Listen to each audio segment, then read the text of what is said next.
Buenas noches, amigos, amigas. Bienvenidos, bienvenidas nuevamente a este programa de plataforma, este espacio de opinión que nos da el canal TVX. Un espacio que nos permite compartir, que nos permite dialogar, que nos permite encontrarnos para poder analizar la realidad desde posiciones diferentes, desde análisis, desde perspectivas diferentes. Este fin de semana creo que es importante que lo traigamos también aquí a la agenda pública nacional. Ha pasado en el plano internacional algo sumamente interesante. Y hemos visto cómo en un país asiático, Sri Lanka, las protestas, o ha habido una enorme movilización de protestas desde la ciudadanía que hizo dimitir al presidente de ese país. Y no solo lo hizo dimitir, sino además ha tenido que salir huyendo con su familia del país.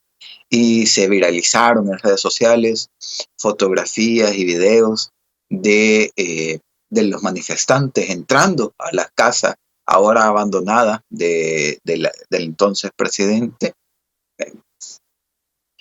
y haciendo reclamos sobre la capacidad de los precios de los alimentos, sobre no solo los precios, sino incluso llegó el punto que no había suficientes alimentos, no había suficiente combustible y había muchos elementos esenciales que no se podían encontrar en el país, y eso generó todo este descontento social que llevó a las protestas y movilizaciones que generaron ese proceso de dimisión del presidente y, eh, e incluso su proceso de huida del país.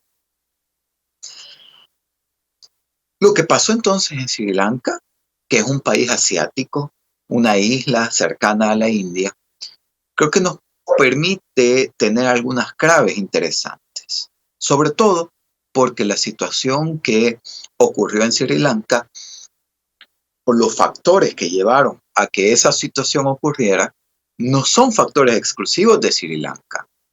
Hay varios países, y sobre todo después de la pandemia, que están en condiciones o que están ocurriendo condiciones similares a lo que, a lo que han ocurrido en Sri Lanka, a las decisiones que tomaron los gobiernos que llevaron hacia ese punto. Y creo que es importante retomar las lecciones que se pueden aprender para también saber qué rumbo puede o no puede llevar un país o las decisiones de un gobierno, y también el papel de la ciudadanía en esos contextos. Creo que es importante comenzar entendiendo un poco a Sri Lanka. Sri Lanka es una isla pequeña, cercana a la India, que como país es relativamente nueva. ¿Sí? Había sido colonia portuguesa y holandesa desde los 1500 hasta que en 1800 se le cedió al Imperio Británico. Es decir, que Sri Lanka había sido desde los 1800 una colonia británica, una colonia, hasta en 1948, cuando logra su independencia de la corona británica. Es decir, que como país, Sri Lanka comienza en 1948. Como su periodo como país independiente, soberano, inicia en 1948. Por eso decía que es un país relativamente joven. ¿Sí? Aquí en El Salvador, en el 2021 cumplimos 200 años, se cumplieron los 200 años de la firma de independencia con la corona española, por ejemplo. Entonces, si lo ponemos en esa comparación, Sri Lanka, que se independiza en 1948, tiene entonces una historia bastante reciente como país y como territorio soberano, con sus propias instituciones, con sus propias regulaciones, con sus propias legislaciones, con su propia estructura de organización social y política. Y había estado manejándose además en medio de, un conflicto armado, un conflicto civil también, que ha venido también desarrollándose, o que estuvo desarrollándose por más de 2 décadas, ¿no? En el contexto de Sri Lanka. Entonces ya vamos viendo como un país, Sri Lanka, un país relativamente joven, con también conflictos sociales internos que se han venido desarrollando, pero que ha tenido un historial crediticio realmente bueno. Es decir, Sri Lanka desde 1948, que tuvo su independencia, como cualquier gobierno, comenzó a necesitar ingresos públicos para la ejecución de sus proyectos, de sus programas y para el funcionamiento normal de sus gobiernos, y generaron impuestos y generaron estructuras tributarias y generan también deuda, ¿no? Tener deuda, como lo hemos hablado, para un gobierno no es algo malo o bueno per se, sino cómo se maneja esa deuda. Y aquí Sri Lanka justamente nos va a dar ese ejemplo. Porque durante todo ese tiempo, Sri Lanka había estado manteniendo esos niveles de deuda o esos pagos de deuda. Pero también, como muchos de los gobiernos en países con pocos recursos o con recursos limitados, también ha tenido problemas de deuda, serios problemas de deudas, que los ha venido acarreando. Pero del 2020, en el marco de la pandemia, también podemos ver que pasó algo sumamente importante. La deuda pública de Sri Lanka en 2019 había cerrado como el 86.8% de su PIB. ¿Qué quiere decir eso? Que de cada $100 que producía Sri Lanka en el 2019, la deuda pública representaba casi $87. $87 de cada $100 que producía toda la economía de la isla. Sin embargo, con la pandemia, ese país pasó de ese 86% a 101%. Es decir, que la deuda pública de Sri Lanka en el año de la pandemia aumentó 14.2%. ¿Vean? Un aumento sumamente importante, ¿vean? Sobre todo porque ya venía acumulando un escenario de deuda bastante fuerte. Entonces así cerró 2020 y así inició 2021 Sri Lanka. Y 2021 siguió acumulando deudas. Hasta que en abril de este año, en abril de 2022, Sri Lanka dejó de pagar su deuda. No tenía suficiente dinero para hacerle frente a esa deuda. Y entonces se declaró en default. Es decir, este país no va a pagar esa deuda. Pero aquí hay una cuestión interesante, porque no solo es que no pagó la deuda, sino que además el desorden financiero en términos de las finanzas públicas que estaba ejerciendo el gobierno hacía que para llegar hasta ese escenario límite en abril de este año, incluso antes se habían estado utilizando reservas internacionales del país para enfrentar el pago de la deuda, ¿sí? Hasta que llegó un momento en el que en el país no existían suficientes dólares, suficientes divisas, ¿verdad?, para comprar lo que le hacía falta del resto, porque Sri Lanka, la producción nacional de Sri Lanka, no era capaz de abastecer la totalidad del consumo de alimentos, por ejemplo. Entonces era dependiente o es dependiente del mercado externo, es decir, de importar sus alimentos.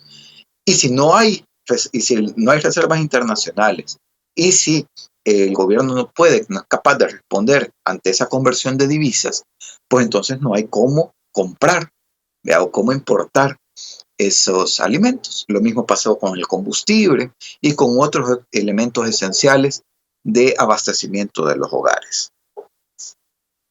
Y eso fue justamente entonces lo que llevó a el escenario que vimos este fin de semana, o que se vio este fin de semana, donde las protestas llegaron a tal punto donde eh, tuvo que dimitir el presidente de Sri Lanka, y no solo dimitir, sino que salir del país.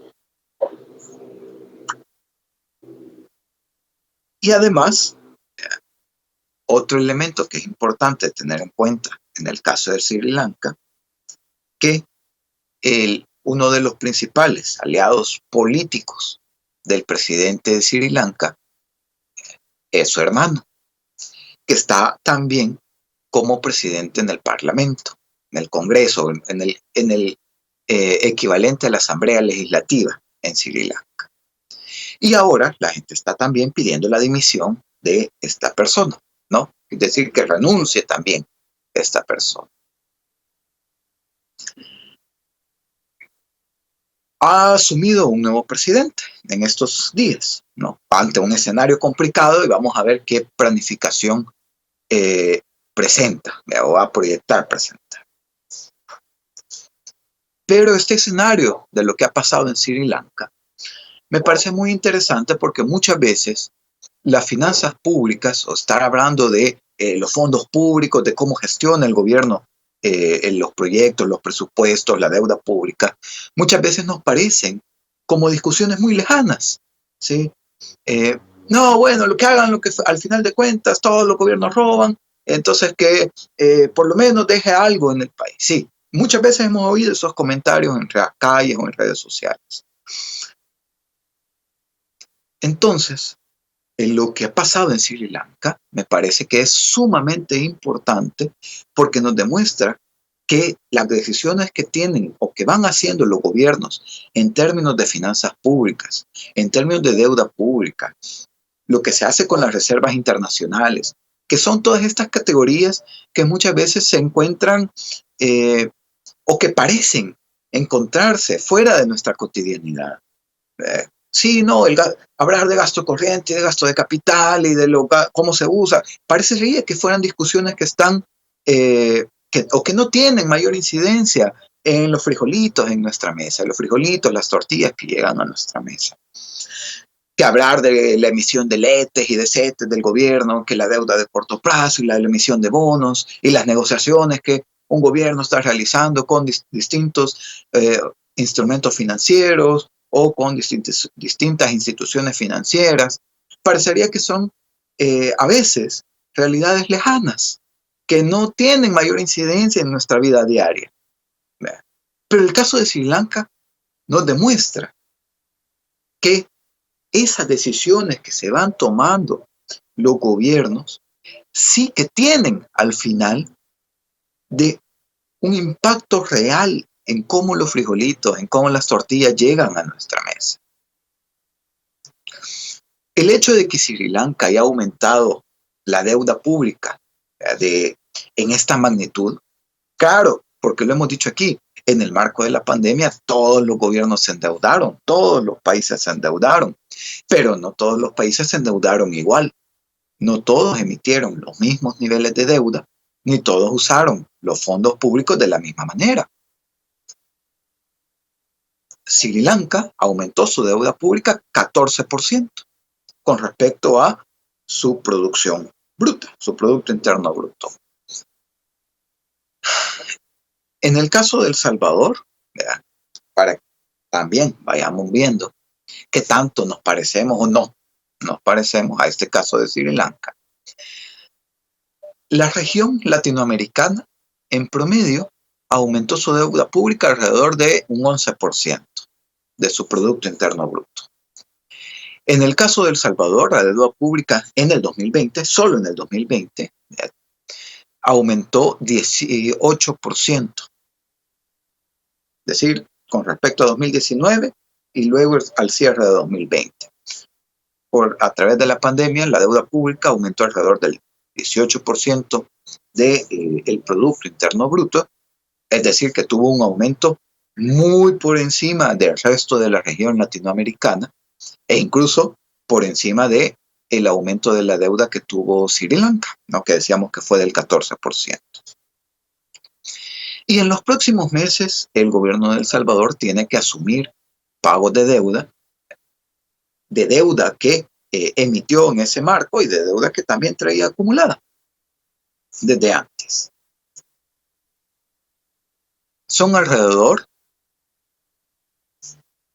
de un poco menos de 4.000 millones de dólares que tiene que hacerle frente en alrededor de los próximos 16 meses, ¿no? Un poco menos un poco más del año, un poco menos de año y medio. Es decir, lo que resta del año y el 2023. Son cerca de 4.000 millones de dólares que el gobierno necesitará solo para hacerle frente a pago de deuda pública. Sí, pago de intereses, pago de amortizaciones. Y entonces aquí va a ser importante evaluar cuáles van a ser las acciones de política pública, de política fiscal, que el gobierno va a hacer para poder ejecutar esos pagos.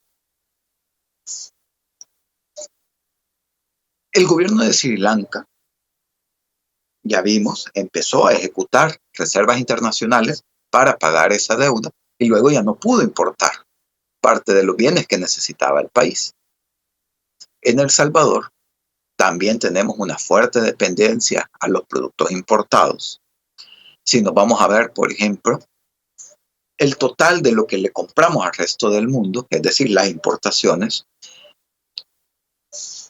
son casi el doble de lo que le vendemos al resto del mundo, es decir, las exportaciones. Y hay sectores de la economía que son altamente dependientes de la importación. Por ejemplo, en alimentación tenemos las verduras y hortalizas, donde cerca del 90% de lo que consumimos es importado. Entonces, ahí ya vamos viendo algunas alertas que vamos a tener que ir dándole seguimiento. 4.000 millones de dólares que va a necesitar el gobierno para pagar fondos, para pagar deuda pública. Y eso tendrá que también ver, y eso hay que irle dando seguimiento, cómo va a hacer con el resto de cosas. ¿Sí? Porque si se necesita 4.000 millones de dólares para pagar deuda pública, también habrá que ir evaluando que esos 4.000 millones de dólares no signifiquen al final recortes en derechos de la población. Ya hemos hablado cómo en el 2021, por ejemplo, se le habían presupuestado 35 millones de dólares a la infraestructura hospitalaria, pero solamente se ejecutaron 3.45 millones de dólares, ¿no? Entonces, cuando las prioridades no están del todo definidas y existen este tipo de presiones en términos de deuda pública que vienen dadas por las decisiones que se toman y el manejo de los fondos públicos, porque ya hemos dicho, la deuda pública no es mala, tampoco es buena por sí misma, depende de cómo se utilice esa deuda pública y la capacidad de pago que tiene cuando te puedes endeudar. Lo que estamos viendo entonces en Sri Lanka también nos puede servir como un espejo. Es decir, un país con recursos limitados, con un gobierno altamente endeudado, con presiones de pago de deudas que va a tener que ejecutar. Y entonces hay que ver cómo las decisiones de los gobiernos. Estamos ahora en el momento previo al que estuvo Sri Lanka. Sri Lanka tuvo que hacer la disyuntiva en cómo hacerle frente a esos pagos de deuda y las decisiones del gobierno en su momento llevaron al país a las condiciones que están actualmente. El gobierno de El Salvador está justamente ahora en esta disyuntiva. ¿Qué decisiones va a tomar? Y por lo tanto, ¿qué consecuencias va a generar?